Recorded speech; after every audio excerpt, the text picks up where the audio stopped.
Hello and welcome to class. Today we want to look at Concord. English tutorial is a place where we study English with confidence and energy. So whatever the issue will be, as you have different tutors coming to teach us different topic in English, I just want you to ensure that you are following with each of the topic as you are uploading to help us to speak this English in the correct mode. Now today we'll be looking at the topic Concord. First of all, what is Concord? Concord is defined, as is stated there, as agreement between the subject of a sentence and the verb, or between the pronoun and its what? Antecedent. There must be an agreement whenever you are making a sentence. The agreement between the subject and also the agreement between the words, the verb. If you don't follow the rule, if you don't work together, there is no how that sentence will be properly what?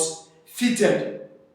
For example, we have in the board, the man is my uncle. I come again, the man is my uncle. Look at the word, the subject of this sentence is the man. And we are having the verb here. Now we watch that we are not talking about two men. We are just talking about what? One person. If it was the man is my uncle, that sentence have no agreement. That sentence is not correct. Why is it not correct? It is because of what? There is no concord, there is no agreement between it. But when you are having the man is my uncle, the man as a subject and the verb agreeing with this, telling us that it is just one person, and also telling us that it is one person that I am referring to. Another example goes again, he said, dogs have their own language. Look at it again to see the agreement. Dogs, which is standing as the what? The subject, have their, I say now, their own what? Language. That tells us that what? There is a what? An agreement. If I put here, dog have their own language, I'm talking about one dog, but in the verb, I'm referring to many dogs. You see that there will be no agreement in it. That I say concord means the what? The agreement between the subject of the sentence and the verb. The subject of the sentence and the what? And the verb. That is one thing I want you to note. Now there are many rules. You have so many rules in Concord. How these sentences are being built. So as not to confuse you, we are going to be taking these rules one after the other. But I'm going to start with the general rule that will be pointing to this example. Like the general rule states that to every singular subject, it goes with a what? Singular what? Verb. To every singular subject, it goes with a singular what? Verb. When the subject is plural, the verb must also be what? Plural. Like what you have here now, the man is my uncle. This is a singular subject and this is a singular verb. Dogs have their own language. This is a plural subject and this is also a what? A plural what? Verb.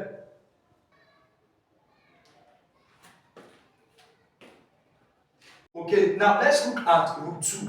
I told you we have many rules. The general rule as the rule 1, we have many rules, but for this class, I'm going to make it bit by bit. All I want you is that come up at every interval to look at our videos and our teachers that will be giving us a clear teaching on that English language with different topics. So I'm going to come back again on Concord after this. But let's look at some rules that goes with Concord. Remember that from the general rule, we stated that to every singular subject, it must go with a singular what? Verb. And we looked at the example, those two examples. Now let me continue with this. Now another one is say all uncountable nouns take a singular verb. All uncountable nouns take a singular verb. All uncountable nouns take a what? A singular what? Verb. For example, the news. The news. Uncountable noun. The next one is what? A singular verb that follows it. Is. Are you seeing the rule now? The news is terrible. Another example. Information makes the world go round. Information as uncountable noun makes as a singular. Information, I come back again. Information as a singular, as uncountable nouns makes as a singular verb. When you connect these two things together, we are following the rule. All uncountable nouns takes a singular word verb. Now, rule 3, he said, when is used to join two singular subjects. That's why I'm writing it for you. So you will study the rules. So when you will see that probably the general rule and other rules, the way it is following, I want you to have a clear understanding on what we are trying to say here. Now, we have the third rule, that what? When is used to join two singular subjects, which is referred to the same person or thing, the verb to be chosen will be in a singular form. This rule 3, and I'll be giving you an example. For example, our principal and chairman. Is it now? Our principal and chairman, when "and" is used, the same person is not two persons. We are talking here. We are looking at the same person. He said, our principal and chairman of the occasion has, I told you, use a what? A singular form, which is a singular verb, has just arrived. Another example, rice and beans. When you use the word "and" to join two things, is what? Delicious. Is what? Delicious. We are now in rule 3. Let me now take rule 4 and rule 5. Rule 4. Each and every are followed by a singular noun and a singular what? Verb. I come again. When each and every, they are followed by a singular noun and a singular what? Verb. I told you we have many rules in Concord. Agreements whereby the subject and the verb comes together in a proper way to build a correct sentence. We have example. Each player was given a prize. Each, are you seeing it now? Player. And what is the verb there? A singular word, verb. Whenever we use each and every, it is followed by a singular noun and a singular word, verb. This is a singular noun and this is a singular word, verb. We look at this again.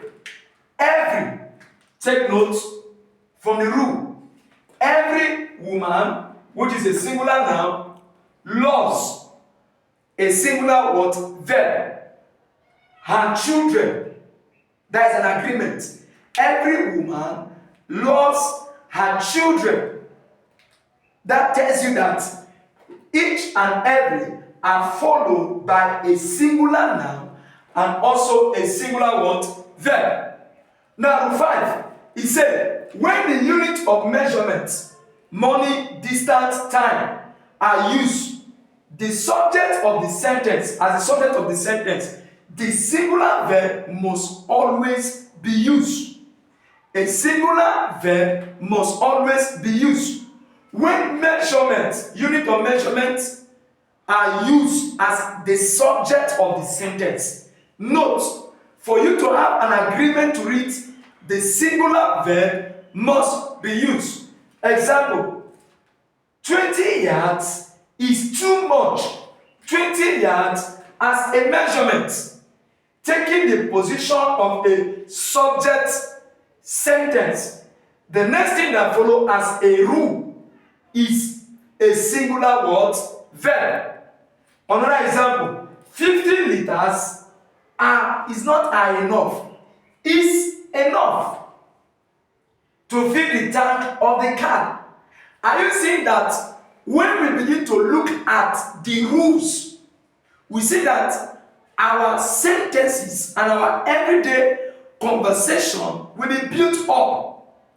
And we have this again, 60 miles is, because you are following the rules. I know there are many of us that don't know this by now. And that is why lessons like this are here to assist us, build us up, so as we know how to use the English language, know how to place words, arrange words, sentence construction in its proper ways. Now, I will be stopping this video at rule 5, but in my next video, I'm going to add up to it, and I'll be taking other topics. Other tutors will be coming up in English tutorial to expatiate, build on every topic and every aspect in the English language. Feel free to place your comments in the comment box. Share this video if it is really helpful to you. And I will also appeal to you, subscribe to this channel.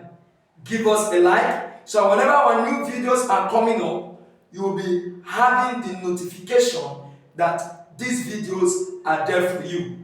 We are ready for you and we are prepared for you.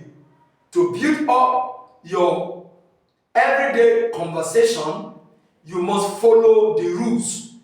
To help you in your examination, either local or international examination, you must follow the rules that has been laid down in English language.